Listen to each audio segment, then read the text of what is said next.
በመከላከያ እየተገደልክ በአድማ ብተና እየተገደልክ በሚሊሻ እየተገደልክ ምርጫ ማንን ስለምትመርጠው ምንስ አማራጭ አለን? ለምን ነው አንቀጽ 39 የብሔር ብሔረሰቦች የራስን በራስ የማስተዳደር መብት እስከመገንጠል ለምን ነው የምትፈሩት? መፍራት አይደለም። አንድ ሰው ይሄንን ዲፌንድ የሚያደርግ ሰው ደፋር መሆኑን የሚያሳየን ሚስቱን ሲያገባ የደበርሽን ቀን እፈታሻለሁ ብሎ የሚፈርም ጀግና የኛውንም ጀስቲፋይ ያደርጋል። ካልሆነ እንገነጠላለን የሚል አመለካከት በትግራይ አካባቢ የትግራይ ኤሊት እያነሳ ነው ይባል። ህገ መንግስቱ የብሔር ብሔረሰቦች ምናምን የሚለው ይቀራል። እኛ የኢትዮጵያ ብሔር ብሔረሰቦችና ህዝቦች የጋራ ማንነታችን እሺ እኛ ኢትዮጵያውያን ብሎ ይጀምራል። ምንድነው ብሔር ብሔረሰቦች ማለት ችግሩ?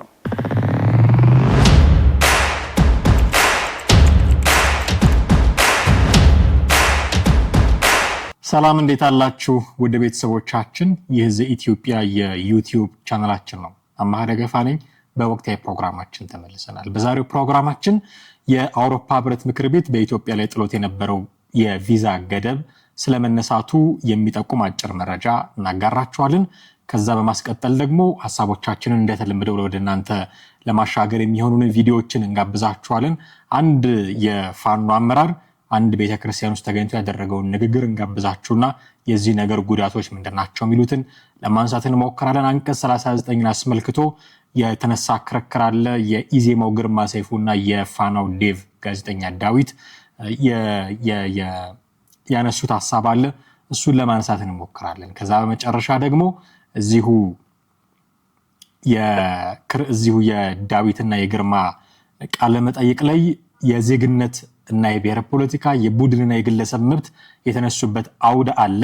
እነሱን ቪዲዮዎች ጋብዣችሁ የኛን አቋም ደግሞ ሼር አድርጊያችሁ የዛሬ ፕሮግራማችንን በዚህ መልክ የምናበቃ ይሆናል ማለት ነው። እስከ ፕሮግራማችን ፍጻሜ ድረስ አብራችሁን ትቆዩ ዘንድ የአክብሮት ግብዣችን ነው። ውድ ቤተሰቦቻችን ከኛ ጋር ስትሆኑ እንደተለመደው ቻናላችንን ሰብስክራይብ ማድረግ፣ የደውል ምልክቱን መጫን፣ ቪዲዮቻችንን ደግሞ ሼር እና ላይክ በማድረግ ብዙዎች ጋር እንዲደርስ ተተባበሩን ዘንድ በታላቅ አክብሮት እንጠይቃችኋለን። ቻናላችን የኛ ሐሳብ ወደ እናንተ ብቻ የሚሻገርበት አይደለም፣ የእናንተንም ሐሳብ ደግሞ እንወስዳለን። ስለዚህ ከታች ባለው የሐሳብ መስጫ ሳጥን በኩል ሐሳቦቻችሁን በጨዋነት እንድታሻገሩ እንጠብቃለን። እሱን ስለምታደርጉ ሁሉ ግን ከወዲሁ እጅግ አድርገን እናመሰግናችኋለን። በቀጥታ ወደ ዛሬው ፕሮግራማችን እናልፋለን። አብራችሁን ቆዩ።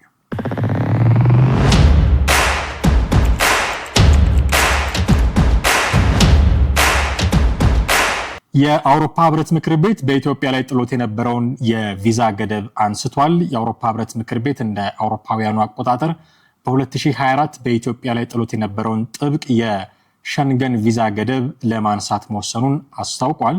ምክር ቤቱ ቀደም ሲል የቪዛ ህጉን በከፊል አግዶ የነበረው ኢትዮጵያ በህገወጥ መንገድ ወደ አውሮፓ የገቡ ዜጎቿን መልሳ የመቀበል ትብብሯን እንድታሻሽል ግፊት ለማድረግ በማቀድ ነበረ። ህብረቱ ይፋ እንዳደረገው ከሆነ ህብረቱ ክትትል ካደረገ በኋላ ነው እግዱን ያነሳው። የህብረቱ ኮሚሽን ባደረገው አዲስ ግምገማ መሰረት የኢትዮጵያ መንግስት በዚህ ረገድ ያሳየው ትብብር በከፍተኛ ሁኔታ መሻሻሉን አረጋግጫለሁ ብሏል። አክሎም በህብረቱ አባል ሀገራት ግዛት ውስጥ ያለ ፈቃድ የሚኖሩ የኢትዮጵያ ዜጎችን ማንነት በመለየት የአደጋ ጊዜ የጉዞ ሰነዶችን በመስጠትና ዜጎችን በዘላቂነት የመመለስ ስራዎችን በጋራ በማደራጀት ረገድ አበረታች ለውጦች መመዝገባቸውንም ገልጿል። ይህ የቪዛ ገደብ የማንሳት ውሳኔ ለእያንዳንዱ የህብረቱ አባል ሀገር በይፋ ከደረሰ በኋላ ወዲያውኑ ወደ ስራ የሚገባ ይሆናል ተብሎም ይጠበቃል።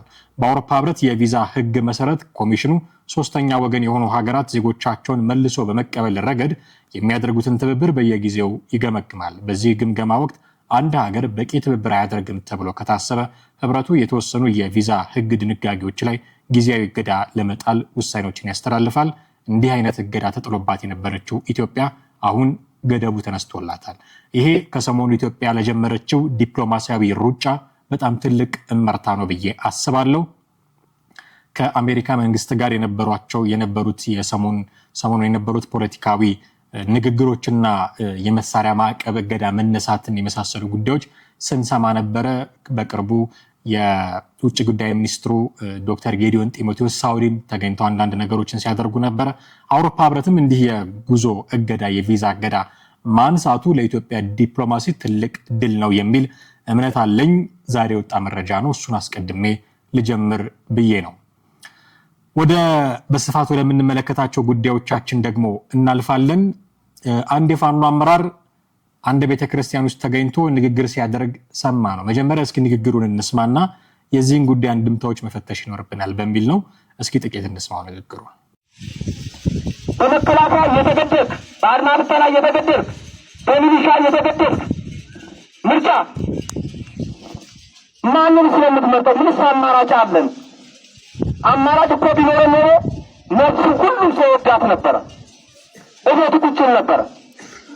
ስለዚህ የትም እየታረደ በሚጣልበት ሀገር ላይ ሆነን አባቶቻችን ይህን ስርዓታችን ማክበር በማይችሉበት ሀገር ላይ ሆነን ምርጫ የምታስተናግድ ምርጫ የምታስፈጽም አማራ ይህ ታሪካዊ ስህተት መቆጠብ አለ። ምርጫ የምናስተናግድ ምርጫ አስፈጻሚ የምንሆን መምረጥስ ሞራል ምን አይነት ሞራል ብትሰይም ስብዕና ቢኖረን ነው ምርጫ የምናስተናግደው? በመዳበሪያ ስለተስፈራራህ መዳበሪያ ታገኝ ስለተባልክ የመዳበሪያ የሚያስፈራሩህ የሚሊሻ የአድማ ብተና የመከላከያን ውጤት ደግሞ ቀጣይ እናየዋለን። እንደ አማራ ፋኖ የሚታገለው ሃይማኖትን ይዞ ነው፣ አምኖ ነው። በእውነት የእምነት ትግል ነው። የእምነት ትግል እስከሆነ ድረስ እናሸንፋለን። ይቅርታ አድርጉልና በማይገባን ቦታ ላይ ቆመን ለመናገር ፈልገን አይገባንም። መናገር ቦታችን አይደለም፣ ስልጣንም የለንም። ነገር ግን ለሃይማኖት እስከመወጣን ድረስ ሁሉንም ነገር ተጋፍጠን ይታገላለን። ስለዚህ ቤተሰቦቻችሁ አጭር መልእክት፣ በዚህ ምርጫ ስርዓት ላይ ልጆቻችሁ፣ ቤተሰቦቻችሁ፣ እህቶቻችሁ በአስፈጻሚነት ገብተው ሲያደናግር ቢገኝ እንደ ሸዋ ጠቅላይ ግዛት እንዳሳምነው ውርድ ከራሳችን ነው የምንለው። ውርድ ከራሳችን ነገ ገንዘብ አለ 20 ሺህ 30 ሺህ ታው ጌታን የሚሸጡት አይዱ ወደ 30 ሺህ ብር ለ30 ብር ነው። እኛንም ለ30 ሺህ ብር አትስጡ። የአማራ ልጅ የአማራ ደም እያፈሰሰ ለአንተ ብሎ ለ30 ብር እየተገዛ ምርጫ አስፈጻሚ የሚሆን የምርጫ ምቹ ሁኔታ የሚፈጥር ውርድ ከራሳችን እንዳለ ይችን መልዕክት ማስተላለፍ እንፈልጋለን። ማንም ሰው የምትመርጥ ስለዚህ እንደ አማራ ከቻንክ በትግሉ አግዙ። በገንዘብ የምታገዝ በገንዘብ አግዘን፣ አቅም የሚፈቅድ ወጣት ካለ በትግሉ አግዘን፣ በጸሎት እናቶች አግዙን። ከዚህ ውጪ የሆነ አማራ ካለ በዝምታ ይተባበረን። ዝም ብሎ ተኝቶ ይተባበረን። ነገር የራቀ ስለሆነ ዝም ብሎ በዚህ ዝምታ ይተባበረን እንለምናቸዋል። ነገ ግን እንዳይፈረድብን እንፈልጋለን። እንዳይፈረድብን ይችን ምርጫ ሲያስፈጽም ሁሉ አድሮ ይቺ ቀን ስታልፍ እርምጃ ሲወሰድበት ምነው እንዲህ ለዚህ ነው ለአማራ ፋኖ ወጣው እንዳትሉ መልዕክት ለማስተላለፍ ፈልገን ነው። እና ስለዚህ እንደሰማችሁት ነው እንግዲህ ንግግሩን። በመጀመሪያ ደረጃ ምርጫ አይጠቅምም ብሎ ማመን መብት ነው። ምርጫ ይጠቅማል ብሎ ማመንም መብት ነው። ሁለት የተለያየ አቋም በአንድ ሀገር ውስጥ አስተናግዶ መኖር መልመድ አለብን። የኔ ሐሳብ ብቻ ነው ትክክል፣ ያንተ ሐሳብ ልክ አይደለም፣ ይሄን ሐሳብ የምታራምድ ከሆነ እርምጃ ወስድብሃለሁ የሚል መታቢ ውስጥ መግባት የለብንም። ሊትራሊ ፋኖ ሲያደርግ የነበረው እንደዛ ነው። አስረስ ማሪ ዳምጤን ታስታውሳለህ። ምርጫ የሚባል ነገር መደረግ የለበትም፣ እርምጃ እንወስዳለን ብሎ አስጠንቅቆ ነበር። ስለዚህ መብት ነው። አይኔ ምርጫ ውስጥ እሳተፋለሁ ማለት መብት ነው። ምርጫ ውስጥ አልሳተፍም ማለትም መብት ነው። መንግስት አንዳንድ ቦታዎች ያደርጋል ተብሎ እንደታማው ምርጫ ቦርድም የፖለቲካ ፓርቲዎችም ስሞታ ሲያቀርቡ እንደነበረው በግድ የምርጫ ካርድ መስጠት አይቻልም። ይሄ ህገወጥ ነው። በግድ የምርጫ ካርድ አይስም፣ በግድ ምረጥ አይባልም። በቃ እኔ ምርጫውን መምረጥ አልፈልግም መብቴ ነው ካልክ መብት ሊከበር ይገባል። መምረጥም ደግሞ መብት ነው። እኔ መምረጥ እፈልጋለሁ እያልክ መምረጥ አትችልም እርምጃ ወስድብሃለሁ ደግሞ አይባልም እንደፋ ነው። ስለዚህ ይሄ መብቱ የዜጋው መብት ነው፣ የዛ ዜጋ መብት ነው። ምርጫ መወዳደርም አለመወዳደርም በምርጫ ለውጥ ይመጣል ብሎ ማመንም በምርጫ ለውጥ አይመጣም ብሎ ማመንም የዜጋው መብት ነው። እኔ በምርጫ ለውጥ ይመጣል ካልኩኝ ምርጫ ቦርድ ምንድነው ምርጫ ጣቢያ ሄጄ ተመዝግቤ ምርጫ ካርዴን ወስጄ እከሌ የሚባልን ፓርቲ መምረጥ ዲሞክራሲያዊ መብቴ። በተመሳሳይ አይኔ በዚህ ምርጫ አላምንም ለውጥ አይመጣበትም ብመርጥም እከሌ የሚባል ፓርቲ ማሸነፉ አይቀርም ብዬ ካመንኩና በምርጫው መሳተፍ ፍላጎት የለኝም ካልኩኝ መብቴ ነው። ማንም ሊያስገድደኝ አይችልም። ይሄ ዲሞክራሲያዊ መብቴ ነው። ይሄን ዲሞክራሲያዊ መብት ኤክሰርሳይዝ እንዲያደርጉ ምን ጠብቃቸው አካላት ሲጥሱት ደጋግመን እያየን በምርጫ ቦርድም በፓርቲዎችም ስሞታ መሰረት መንግስት አሁን ትቶት ካልሆነ በስተቀር አንዳንድ ሰሞን በግድ የምርጫ ካርድ እንዲወስዱ ያደርግ ነበር የሚል በምርጫ ቦርድ ራሱ ስሞታ ቀርቦ ክልክል ነው ተብሎ እንዲያቆም ትዕዛዝ ተሰጥቶታል። ይሄ ልክ አይደለም፣ በፍጹም ልክ አይደለም። ይሄ ልክ አይደለም ማለት ምርጫ መወዳደር የለባችሁም የሚል ህግ ማውጣት ልክ ነው ማለት ደግሞ አይደለም። ፋኖ ደግሞ ያደረገው ይሄንን ምርጫ መወዳደር አትችሉም ብሎ ዲሞክራሲያዊ መብታቸው ነው የገደበው። ልክ አይደለም፣ ሁለቱም መታረም አለበት። ይሄ መታረም አለበት ያልነው ነገር እስካሁን ሲደረግ የነበረው በዓለማዊ መድረክ ሴኩላር በመንለው በዛ ነበረ። አሁን ሃይማኖት ውስጥ ገቡ፣ ቤተክርስቲያን ቅጥር ግቢ ውስጥ ገብተው መስቀል ከያዙ ካህናት ማይክ ቀምተው እንዲህ አይነት መልእክት ሲያስተላልፉ ሰማን። እንዳልነው መነሻችን ላይ እንዳልነው አይ ምርጫ አያስፈልግም ብሎ ማመን መብትህ ሆኖ ሳለ ይሄንን መብት ቤተክርስቲያን ውስጥ ገብቶ መቀስቀስ ግን መብት ነው ወይ? እንኳን ማድረግ የለባችሁም የሚል ቅስቀሳ ቀርቶ እኔን ምረጡኝ የሚል ቅስቀሳ ማይደረግም እኮ ቤተ እምነቶች ውስጥ ክልክል እኮ ነው። ክልክል ነው፣ ይሄ ህገወጥ ነው። እነዚህ ሰዎች ቤተክርስቲያን ገብተህ ማይኩን ከሃይማኖት አባቶቻቸው ቀምተህ መልእክት ስታስተላልፍ ዝም ብለው ሰምተውሃል፣ እውነት ነው። ዝም ብለው የሰሙህ ግን መስማት ፈልገው ነው ብለን የምታስበው ወይንስ ጉልበት ስላለ መሳሪያ ስለያዝክ እንዳትገድላቸው ብለው ለዛ ብለው እኮ ነው የሚሰሙህ። አልሰማምበት ቢሉ ሂድልን አናስገባም ማይክ አንሰጥም ቢሉ እንደምትገድላቸው ያውቃሉ። እጅ ላይ መሳሪያ አለ፣ ማን ይከለክልሃል? እንደምትገድላቸው ስለሚያውቁ ነው ዝም ብለው የሰሙህ። ሰሙኝ ተብሎ ቤተ እምነት ውስጥ ተገብቶ እንዴት ማይክ ተነጥቆ እንዲህ አይነት መልእክት ይተላለፋል? ይሄው ሰው ቤተ እምነት ውስጥ የሚሄደው አሁን ኢትዮጵያ ያለችበት ሁኔታ ይታወቃል። ወደድንም ጠላንም ኢትዮጵያ ያለችበት ሁኔታ ይታወቃል። የላትም ሰላም እኮ አይደል? ብዙ ቦታዎች ላይ ሰላም የለም። ከዚህ ሰላም ማጣት እረፍት ማግኘት የሚፈልገው ሰው ቤተ እምነቱ ሄዶ ነው። እዛም ያሉ ሰዎች በራሳቸው ፖለቲካ ሲራኮቱ ነው የሚኖሩት። የት ሰላም እንደሚያገኝ አይታወቅም። ግን በንጽጽር መቼም የማይታየው ፈጣሪ ያለ እሱ ሰላም ይሰጠኛል ብሎ ስለሚያምን ቤተ እምነቱ ነው የሚሄደው። መስጊድም በለው ቤተክርስቲያንም በለው ይሄን እረፍትን የሚያገኝበትን ቦታ እረፍትን ሽቶ የሚሄድበትን ቦታ አንተ ሄደህ እንደገና በዓለም የጠላውን ቆሻሻ ፖለቲካ አምጥተህ የምትጥልበት ከሆነ የት ሄዶ እረፍት ያድርግ? የት ሄዶ ሰላሙን ያገኝ? ህዝብ ተቸገረኩ። ቤተክርስቲያን በጠዋት ተነስተው እነዚህ ሰዎች የሄዱት ከፈጣሪያቸው ጋር ሊነጋገሩ ነው። ጸሎት ሊያደርጉ ነው። ጸሎት ከፈጣሪ ጋር መነጋገር ነው። ከፈጣሪያቸው ጋር ሊነጋገሩ ነው የሄዱት። የአእምሮ ሰላም ፈልገው ነው የሄዱት። የልባቸውን ጭንቀት ለማሳረፍ ነው የሄዱት። የት ሄደው ይረፉ? የት ሄደው ሰላም ያገኙ? ሴኩላር ዓለም ላይ የጠሉትን ቆሻሻ ፖለቲካ አምጥተህ እያቀረሸህባቸው የት ሄደው ሰላም ያገኙ? ለእናንተ ብዬ ነው ጫካ የገባው ትላቸው ይለ እንደ ቤተ እምነታቸውን ተውላቸዋል። እነሱ ከሆነ ተውላቸው።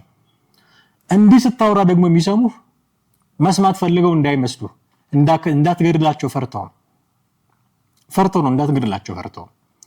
እሺ አሁን በዚህ ምክንያት አንተ ቤተክርስቲያን አውደ ምሕረት ላይ ቆመ በተናገርከው ምክንያት እርምጃ ተወስዶ ሰዎች ቢጎዱ ምን አይነት ክስ ልታቀርብ ነው? ኦኬ አሁን መንግስት ስሜታዊ መሆን የለበትም። የሃይማኖት ቦታዎች ላይ እርምጃ መውሰድ የለበትም። በፍጹም ትንኮሳዎች ሊደረጉ ይችላሉ። እንደዚህ አይነት ትንኮሳዎች ጦርነት ነው ጉዳዩ። አንዱ ለአንዱ በጠላትነት ነው የሚተያዩት። ስለዚህ ባገኘው ቦታ ተኩሶ ሊገድለው ይችላል። ጦርነት ነው፣ ውጊያ ነው። ስለዚህ ቤተክርስቲያን ውስጥ አገኘውት ብሎ ተኩሶ ሊገድለው ይችላል። መንግስት እንዲህ እንዲያደርግ ፕሮቮክ ሊያደርጉትም ይችላሉ። ከዛ ይሄን ክስ ዶሴ አዘጋጅተው ሊሆን ይችላል። መንግስት ቤተክርስቲያንን እንዲያደረገ ምዕመናንን ገደለ የሚል ይሄ እንዳለ በማወቅ እርምጃ መውሰድ የለበትም። መንግስት በጣም ጥንቃቄ ማድረግ አለበት። ስሜታዊ ሆኖ እርምጃ መውሰድ የለበትም። የትኛውንም ዋጋ ቢያስከፍለው ቤተ እምነቶች ውስጥ እርምጃ መውሰድ የለበትም ብያምናለሁኝ እኔ። ቤተክርስቲያንም ይሁን መስጊድ የፈጀውን ጊዜ ቢፈጅ ምክንያቱም ጉዳዩ ሴንሲቲቭ ነው። ካመለጠ የሚያዝ ጉዳይ አይደለም። ሴንሲቲቭ ስለሆነ የትኛውንም ጥንቃቄ ወስዶ የትኛውም ጊዜ ቢወስድበት እንደው ህዝቡን አሳምኖ በህዝቡ ምክንያት እነዚህን ሰዎች ከቤተ እምነቱ ነጥሎ በማውጣት መምታት ያስፈልጋል እንጂ ቤተ እምነት ውስጥ እንዳሉ እርምጃ መውሰድ የለበትም። ይሄ በጣም አደገኛ ነገር ነው የሚሆነው። ስለዚህ ራሳቸውን መግዛት፣ ስሜታዊ ላለመሆን ከመንግስት ወታደሮች እንዲህ መሆን ይጠበቃል። ግን ቢወስዱ ኖሮ አሁን እንዲህ ቤተክርስቲያን ወደ መሬት ላይ ቆሞ እርምጃ ቢወስድበትና ቤተክርስቲያኑ ቢጎዳ ህዝቡ አንዳች ነገር ቢሆን ምን ብላችሁ ልትከሱት ነው? ምን ብላችሁ ልትከሱት ነው? ውጊያችሁ የት ነው? ጫካ ነው? ቤተክርስቲያን ነው? በረሃ ነው? የት ነው ውጊያችሁ? ምን ብላችሁ ክስ ልታቀርቡ ነው? ይሄ በጣም አሳሳቢ ጉዳይ ነው። ስለዚህ በጣም ጥንቃቄ ይፈልጋል። በአንድ በኩል ይሄ ያለ፣ በሌላ በኩል የቤተክርስቲያኒቱን ስም ባታጠፉም ጥሩ ነው። ጦረኛ አይደለችም ቤተክርስቲያኒቱ፣ ጦረኛ አይደለችም። ሰላም ሰባኪ ነች። በየቀኑ ሰላም ሰባኪ ነች። አባቶቿ ምልዓተ ጉባኤ ባደረጉ ቁጥር ስለ ሰላም እንጸልያለን እንማለዳለን ብለው ምህላ ውጀው ነው የሚለያዩት። ስለ ሰላም ሲሰብኩ ነው የሚውሉት የሚያድሩት። ስለ ሀገር መሪ ስለ ህዝብ መግባት ማውጣት በሰላም ሲጸልዩ ነው የምናውቃቸው። ቤተክርስቲያኒቱ መታወቂያዋ እሱ ነው። ፍቅር፣ ሰላም ነው። እንዲህ እያደረጋችሁ እየገባችሁ ሰማን አታጥፉት ባካችሁ። ሰማን አታጥፉት። ስለ ሰላም የምትሰብክን ቤተክርስቲያን፣ ስለ ፍቅር የምትሰብክን ቤተክርስቲያን፣ ስለ አንድነት የምትሰብክን ቤተክርስቲያን እንዲህ አቢዩዝ አታድርጓት። ሰማን አታጥፉ። አንድ ሁለተኛ፣ ለተቃዋሚዎቿ ጅራፍ አትስጡ ባካችሁ። ያው ቤተክርስቲያን እንዲህ ያደረገች ነው ብለው ትግላችሁን ሃይማኖታዊ ካባ ለማልበስ ሃይማኖታዊ ካባ ለመደረብ ለሚጣጣሩ ሰዎች ጅራፍ አትስጡ ባካችሁ። ጅራፍ አትስጡ። መገረፊያ ጅራፍ አትስጡ። ራሷን ቤተክርስቲያን የሚገርፍ ጅራፍ አትስጡ። ታጣቂ አበረታታ መታቃረለች። ቅድም እንዳልኩት ሰላም የምትሰብክ ቤተክርስቲያን ነች። ይቺን ቤተክርስቲያን ስሟን ባለማጥፋት የምትገረፍበትን ጅራፍ ባለማቀበል አትሊስት አስተዋጽኦ አድርጉላት። ሁለቷን ከፍላችሁን ባጨርሱት ግን አትሊስት በቃ የሆነ ነገር ጠጠር ነገር ጣሉላት። አታስጠፉት ስሟን። በተቃዋሚዎቿም አታስወግሯት፣ አታስደብድቧት። መገረፊያ ጅራፏን አታቀብሉባት። ህገወጥነቱ እንዳለ ሆኖ ማናምንም በዛ ካላችሁ ልክ አይደለም የሚባለው ነገር ሁሉ እንዳለ ሆኖ አትሊስት ለቤተክርስቲያኗ ጥቅም እንኳን ስትሉ ይሄንን አታድርጉ ባካችሁ። ባካችሁ ይሄን ባለማድረግ ነው ውለቷ ልትከፍሉላት የምትችሉት። ስለዚህ እንዲህ አይነት እንቅስቃሴዎች ሲታዩ ማህበረሰቡም እንደው ኮስተር ያሉ ግብረ መልሶች ሊኖሩት ይገባል ብዬ አስባለሁ። ወደ ሌላኛው ርዕሰ ጉዳያችን እንለፍ። አንቀጽ 39 ዳዊት የፋናው ጋዜጠኛ አንቀጽ 39ን ለምን ተፈሩታላችሁ ብሎ ለግርማ ሰይፉ ለኢዜማው ጥያቄ ያቀረበ። እስኪ ሰምተነው እንመለስ። ለምን ነው አንቀጽ 39 የብሔር ብሔረሰቦች የራስን በራስ የማስተዳደር መብት እስከ መገንጠል ለምን ነው የምትፈሩት? መፍራት አይደለም። አንድ ሰው ይሄንን ዲፌንድ የሚያደርግ ሰው ደፋር መሆኑን የሚያሳየን ሚስቱን ሲያገባ የደበርሽን ቀን እፈታሻለሁ ብሎ የሚፈርም ጀግና የኛውንም ጀስቲፋይ ያደርጋል። ያገባት ቀን ለመፍታት እና አብሮ መኖር ባይችሉ ለመፋታት የሚያስችላቸው ህግ መኖሩ ፍቹን ቀላል ያደርገዋል አይደል? እሱን የሚያደርግ ጀግና የሚያገባት ቀን ወይም ስታገባህ እሷ ይሄንን አርጊውመንት ታደርጋው ሴትዮ ስታገባህ ስትደብረኝ እፈታሃለሁ ብላ እዛ ጋር ጽፋ ከፈረመችልህ ዳቱል ቢ ፐርፌክት አርጊውመንት። ህጉ እኮ የወጣው ባትስማሙ እንዳትጨራረሱ በዚህ መንገድ ተወጣላችሁ ለሚል ነው። አንቀጽ 39 በዛ መንገድ ነው የተቀመጠው። እሱን ይሄንን የጻፉት ሰዎች ቅድም ጀመርኩልህ እኮ ስንገባ ፕሪያምብሉ ላይ እኛ ብሔር ብሔረሰቦች ብለው ያልሰሩት ቤት ሰርተናል ብለው ሲቀመጡ በኋላ ደግሞ የሚወርሱት ቤት በኋላ ስንወጣ እንወርሰዋለን የሚል የውርስ ሰነድ ነው ያዘጋጁት። ለምን ትፈሩታላችሁ ብሎ ጠየቀ። ግርማ ሰይፉ የመለሰው መልስ እንዳለ ነው። እኔ እፈራዋለሁ። አንቀጽ 39 እፈራዋለሁ ማለት ምን ማለት እንዴት እንደሚተረጎም ባላቅም ግን ይሄ መፍራት እንዴት ነው? ድፍረት ከማጣት ጋር ምናምን ተያይዞ አይደለም። የሆነ ነገር ያደርጋታል ሀገሬን ብዬ ግን እፈራዋለሁ። አገር ይበትናል ብዬ እፈራዋለሁ። አንቀጽ 39 አገር ይበትናል። አገር የመበተን ፖቴንሻል ያለው አንቀጽ ነው። አንቀጽ 39 እፈራዋለሁ።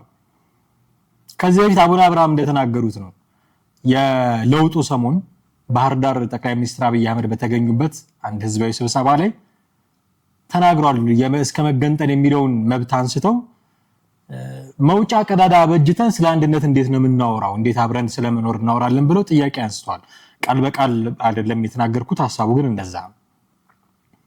ስለዚህ ልክ እሳቸው እንደተናገሩት መውጫ ቀዳዳ አስቀምጦ መውጫ ቀዳዳ በጅቶ አንድነት አይታሰብም። ስለዚህ አንድ አያደርጋትም ሀገሬን ብዬ ፈራዋለሁ። አንቀጽ 39 ፈራዋለሁ። አብረው የማይሆኑት ክልሎች አሁን የሚገነጠሉት ክልሎች አይደሉ? በአንቀጽ 39 መሰረት እሱን መብታችንን ኤክሰርሳይዝ እናድርግ ካሉ የሚገነጠሉት ክልሎች አይደሉ? ስለዚህ ክልሎች የሚገነጠሉት ለምንድን ነው? አንቀጽ 39 እንዲኖር ያስፈለገው ለምንድን ነው? ላይስማሙ ይችላሉ ነው አይደለ?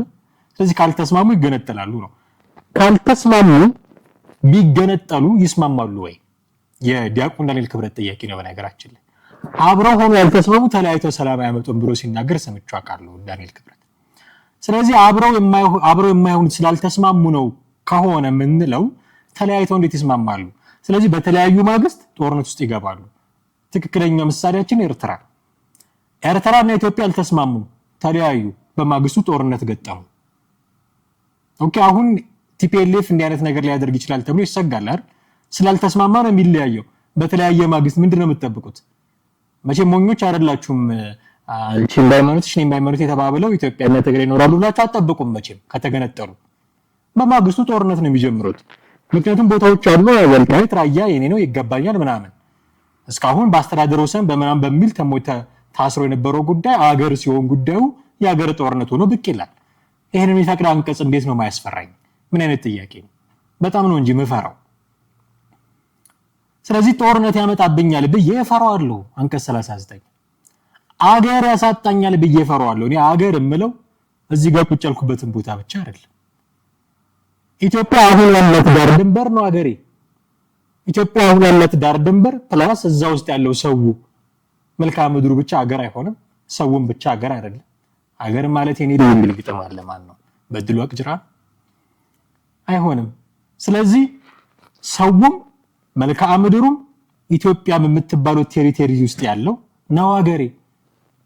ይሄንን አገር ያሳጣኛል አንቀጽ 39 ብዬ ፈራዋለሁ። የሆነ ቦታ ተቆርሶ ሲሄድ ቦታው ብቻ አይደለም የሚሄደው።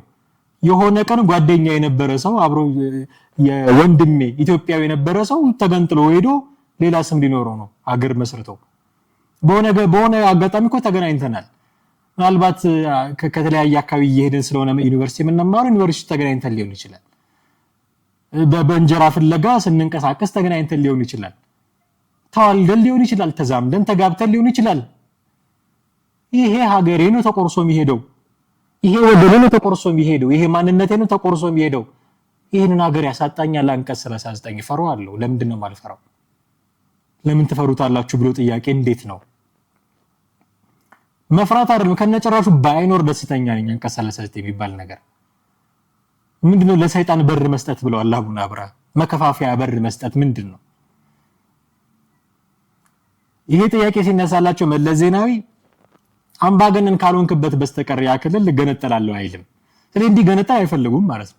አምባገነን ከሆንክበት ግን ልገነጠላለሁ የሚል ነው። አምባገነን መሆን የለበትም ማንም መንግስት። ይሄ ትክክል ነው። ግን ሁሉም እየተነሳ ባኮረፈ ቁጥር ባኮረፈ ኢኔሴንስ አምባገነን ስለተኮነበት ብቻ ሳይሆን የሱ ፍላጎት ብቻ ኤክሰርሳይዝ እንዲደረግ ስላኮረፈ ብቻ መንግስት አምባገነን ሆኖብኛል ብሎ የሚሰበው ካርድ ሊሆን ይችላል አንቀጽ 39። የሚያስፈራራበት ሊሆን ይችላል አንቀጽ 39። ለምንድን ነው የማልፈራው?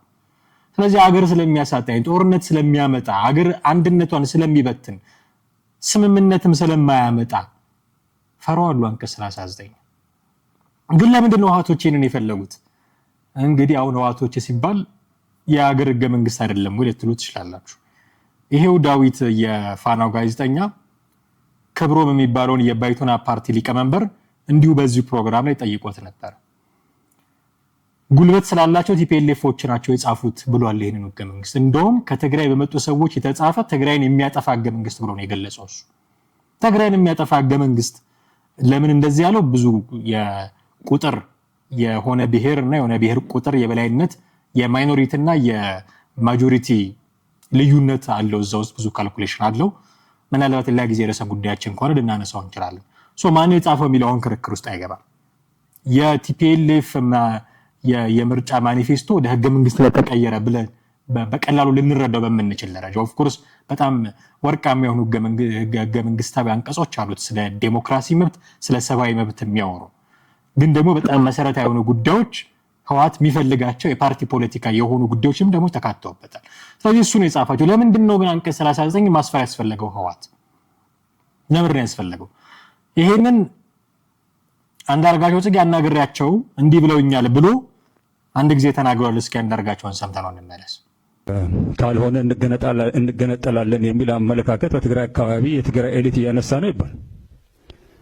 እኔ በግልጽ አስቀምጬዋለሁ ያለው ቅድም ካነሳው ጥያቄ ጋር የሚሄድ ነገር አለ።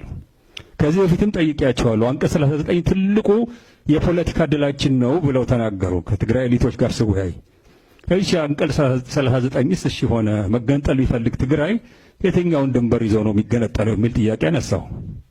እሱማ አልቆለት የለም እንደ በህገ መንግስቱ የተቀረጸ እኮ ድንበር አላት አሉ እና ይህንን ወልቃይትንና ሰሜን ወሎን በጉልበት የትግራይ ግዛት አድርገሃልና ነገ ጠዋት የነጻ ሀገር ድንበር አደርገዋለሁ ስትል ዝም ብሎ ይመለከታል የአማራው ነው ያልኳቸው።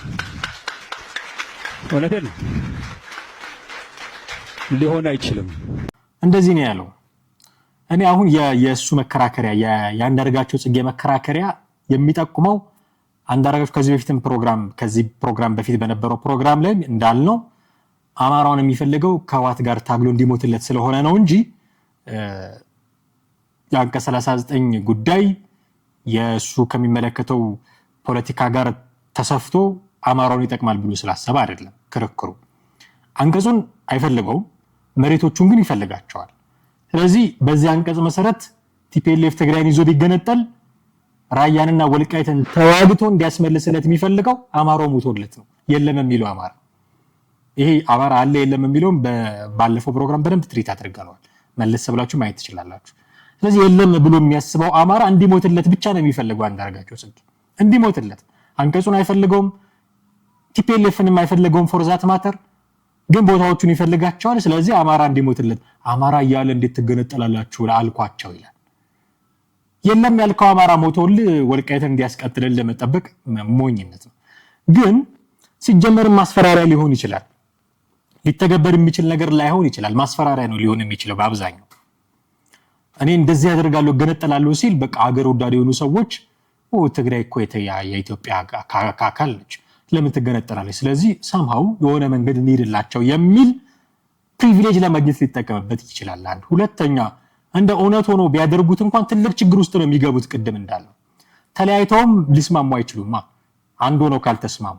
ስለዚህ ትልቅ ችግር ውስጥ እንደሚገቡ ስለሚያውቁ ያዋጣቸዋል የሚል ግምገማም ስለሌለ ያዋጣናል ብለው ይገቡበታል ብዬ አላስብም። ግን የሚያዋጣን እሱ ነው ካሉ ትልቅ በር ከፍተን ያስቀምጥንላቸው እኛው ነን ማለት ነው። አንቀጽ 39 እዚህ በማድረስ መቀየር ያለበት ህገ መንግስቱ ሊሻሻል ከሆነ መሻሻል ከሚገባቸው ጉዳዮች አንዱ የአንቀጽ 39 ጉዳይ ነው ማለት ነው። የመጨረሻውን ርዕሰ ጉዳይ እናንሳ። የኢትዮጵያ ህገ መንግስት የሀገር ባለቤት ብሎ የሚለው ብሔር ብሔረሰቦችን ነው። እዚህ ላይም ዳዊትና ግርማ ጥቂት ሙግት ቢጤ ያደርገዋል። እስኪ እሱን ሰምተን እንመለስ። ህገ መንግስቱ የብሔር ብሔረሰቦች ምናምን የሚለው ይቀራል። እኛ የኢትዮጵያ ብሔር ብሔረሰቦችና ህዝቦች የጋራ ማንነታችን። እሺ እኛ ኢትዮጵያውያን ብሎ ይጀምራል። ምንድነው ብሔር ብሔረሰቦች ማለት ችግሩ? አንደኛ እኔ ለምሳሌ የትም ብሔር ውስጥ የለውም፣ እኔ ኢትዮጵያዊ ነኝ። እኔ ብሔር ውስጥ ብኖርስ? እሱ ያንተ ጉዳይ ነው። ህገ መንግስታዊ እውቅና እንድትሰጡኝ ብፈልግስ? እሱ የቡድን ላይ ታገኘዋለህ። ህገ መንግስት ለቡድን በሚሰጥበት የቡድን መብት ህገ መንግስታዊ እውቅና እንዲኖረው ፈልጋለሁ ብለስ? ህገ መንግስት እውቅና እንዲኖር ትፈልጋለህ ማለት ግን እኔን አስወጥተህ አይደለም። እርሶም እኔን አስወጥተው አይደለም። አንተ ሰው ነህ፣ እንደ ሰው ትገባለህ። መቧደን ስትፈልግ ደግሞ ቡድን ውስጥ ታገኛለህ። አንተ ጊዮርጊስ ደጋፊ የቡና ደጋፊ ልትሆን ትችላለህ። እኔን ግን አስገድደህ የቡና ወይም የጊዮርጊስ ደጋፊ ማድረግ አትችልም። አሁን የምትለው እንደሱ ነው። ስለዚህ አንተ በቡድን ስትደራጅ የቡድን መብት ይሰጣል እዛ።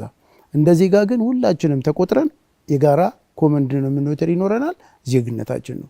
ስለዚህ እኛ ኢትዮጵያውያን ተስማምተን የሰራናት ሀገር ነች እንጂ ያለችው የሆኑ ቡድኖች ተሰማርተው አንደኛ ሲጀመር ኢትዮጵያ የስንት ሺህ ዘመን ታሪክ ያላት ሀገር እነ ብሔር ብሔረሰቦች ተሰብስበው የሰሯት ሀገር አይደለችም። ሲጀመር በስህተት በስህተት አይደለም አውቀው በድፍረት የጻፉት ነገር ነው።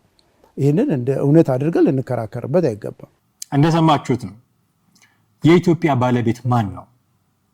ይሄ ጥያቄ መጠየቅ ከጀመረ በርከት ያለ ጊዜ ነው። በደንብ ግን አሁን መጠየቅ አለበት። ምክክር ኮሚሽኑ ስላለ እዛ ላይ ህገ መንግስታዊ ማሻሻያዎች ሊደረጉ ካስፈለገ ይሄ ጉዳይ በደንብ ኢንተርቴን መደረግ ስላለበት የኢትዮጵያ ባለቤት ማን ነው? ብሔረሰቡ ነው ወይስ ዜጋው ነው? ህገ መንግስቱ ለማን ነው መብት የሰጠው? መስጠት ያለበትስ ለማን ነው? ለቡድን ነው? ለግለሰብ ነው? ይሄ ነው ክርክሩ። ያያችሁት ክርክር ላይ መሰረታዊ ክርክር ይሄ ነው። ሁሉንም እኩል የሚያደርገው መብት የትኛው ነው? አሁን ግርማ ሲናገር እንደሰማችሁት የዜግነት መብት የግለሰብ መብት ነው መከበር ያለበት። ስለዚህ ሀገር የብሔር ብሔረሰቦች ሳይሆን የኢትዮጵያዊው የዜጋው ነው የሚል እምነት አለው። ልክ ይሄንን ሲያነሳ ዳዊት ምን ብሎ ጠየቀ? እኔ ራሴን በብሔር መብት የምገልጸውስ? መብትህ ነው። አይ ህገ መንግስታዊ እውቅና የምፈልግ ከሆነስ እኔን ኤክስክሉድ አድርገህ አይደለማ። በጣም የሚገርመው የግርማ መከራከሪያ። አሁን ምንድነው ክርክሩ? የብሔር መብት የሚከበር ከሆነ በዛ ውስጥ ግለሰቦች ይጨፈለቃሉ። የግለሰቦች መብት አይከበርም። ሀገር የብሔሮች እኔ ሀገር ባለቤት ነኝ ለማለት የምችለው ምደፍረው በሆነ ብሔረሰብ ውስጥ ሲሆን ነው። እኔ ብሔረሰባዊ ማንነት የለኝም አልፈለገውም። እሱን ራሴን በግለሰብ ነው የምገልጸው ካልኩኝ አገር አልባ ነኝ። ይሄ ነው ህገ መንግስቱ በነገራችን ላይ። ስለዚህ በዚህ ማዕቀፍ የሚታያል። በዛኛው ለግርማ ደግሞ ኢንተርቴን በሚያደርጉት ማዕቀፍ ውስጥ ደግሞ የብሔር ብሔረሰቦች አይደለም ሀገር የሁሉም ኢትዮጵያዊ ነው፣ የየግለሰቡ ነው። እንዲህ ስታደርግ ደግሞ እዚህ ጋር የብሔር መብቶች አሉ፣ የቡድን መብቶች አሉ፣ እነሱ እንዴት ይከበራሉ? ይሄንን የሚያጣጥም መንገድ ያስፈልጋል። ይሄንን የሚያጣጥመው መንገድ ከአገር ባለቤትነት አንፃር የቱ ነው? መጠየቅ ያለብን ጥያቄ ይሄ ነው። ሁለቱንም እናያቸው። የብሔር ፖለቲካን የሚያራምዱ ሰዎች አገር የብሔር ብሔረሰብ ነው ብሎ የሚያምኑ ሰዎች አገር የነሱ ልትሆን ትችላለች አሁን ባለው ህገ መንግስት፣ ግን ራሳቸውን በዜግነት ብቻ በግለሰብ ማንነት ብቻ የሚገልጹ ሰዎች ሀገር የላቸውም፣ አያውቃቸውም ህገ መንግስቱ። ቢቀየርላቸውስ ወደ እነዚህ የግለሰብ ነች ሀገር ቢባልስ በብሔር ያለህ መብት በፈለከው መንገድ ሊረጋገጥልህ ይችላል። በግለሰብነትህ ደግሞ እዛ ብሔር ውስጥ ባለው ግለሰብነትህ ደግሞ ሀገር ይከበርልሃል። ስለዚህ ሁሉንም እኩል የሚያደርገው ብሔረሰብ አይደለም። ሁሉንም እኩል የሚያደርገው ኢትዮጵያዊነት ነው። ሁሉንም እኩል የሚያደርገው ዜግነት ነው። ፖለቲካ ሁሉንም እኩል የሚያደርግ ኮመን ግራውንድ ላይ መመስረት ያለበት ለዚህ ኮመን ግራውንዳችን ሰውነት ነው። ኮመን ግራውንዳችን ኢትዮጵያዊነት ነው። ኮመን ግራውንዳችን ዜግነታችን ነው እንጂ ብሔራችን አይደለም። ብሔራችን ኮመን ግራውንድ አይደለም። የኔ ብሔር ሌላ ነው፣ የናንተ ብሔር ሌላ ነው፣ ሰሙር ያለ ሰው ብሔር ሌላ ነው። ኮመን ግራውንድ የለንም በብሔር። ኮመን ግራውንድ አለን ሰውነት፣ ኮመን ግራውንድ አለን ኢትዮጵያዊነት፣ ኮመን ግራውንድ አለን ዜግነት። ፖለቲካችን እዚህ ኮመን ግራውንድ ላይ መመስረት አለበት። ማንንም አያስከፋም። ብሔር መብቴ እንዲከበር እፈልጋለሁ፣ ቋንቋዬ ባህሌ እንዲጎለበት እፈልጋለሁ የሚለው ቡድን የግለሰቦች ስብስብ ነው። እያንዳንዱ ግለሰብ እዛ ስብስብ ውስጥ ያለው እያንዳንዱ ግለሰብ በዜግነት ፖለቲካ ምክንያት አገር አለው። በብሔር ፖለቲካ ምክንያት ግን ግለሰብ አገር የለውም። ስለዚህ ይሄ የሲቲዝን ፖለቲክስ ለብሔርተኛውም ቢሆን ጥቅም ይሰጣል ማለት ነው። ከዛ በመለስ ያሉ የቡድን መብቶች እንዳስፈላጊነቱ ኢንተርቴን ሊደረጉ ይችላሉ ማለት ነው። ስለዚህ በዚህ አግባብ ቢታይ ሰማው የግርማ ሰይፉ ክርክር እኔ ለምደግፈው ፖለቲካ የቀረበ ክርክር ነው ያደረገው። ሙሉ ኢንተርቪው ውስጥ እሱ የተናገራቸውን የማለስማማባቸው ጉዳዮች አሉ። ግን በጣም መሰረታዊ በሆነው በዚህ ጉዳይ ግን እኔ የምከተለውን አይነት አቋም ሲያራምድ ነው ያገኘሁት። እናንተ ምን ትላላችሁ ውድ ቤተሰቦቻችን? የትኛው አይነት ፖለቲካል ሲስተም ነው ኢትዮጵያን የሚጠቅማት የሚለውን እስኪ የእናንተንም አመለካከት ብናውቅ ደስ ይለናል። አጋሩን ጻፉልን፣ እናያለን፣ እናነባለን። መልስ የሚያስፈልጋቸው ጉዳዮች ካሉ መልሰን ደግሞ መተን የኛን አቋም ደግሞ እናጋራቸዋለን ማለት ነው። የዛሬ ፕሮግራማችንን እዚህ ላይ ማብቃት ይኖርብናል። ውድ ቤተሰቦቻችን አብራችሁን ስለነበራችሁ ስለተከታተላችሁን ከኛ ጋር ስለቆያችሁ እጅግ አድርገን እናመሰግናችኋለን። በሚቀጥለው ፕሮግራም በሌላ ርዕሰ ጉዳይ እንጠብቃችኋለን። አማሃ ደገፋ ነበርኩኝ። ጤና ይስጥልኝ።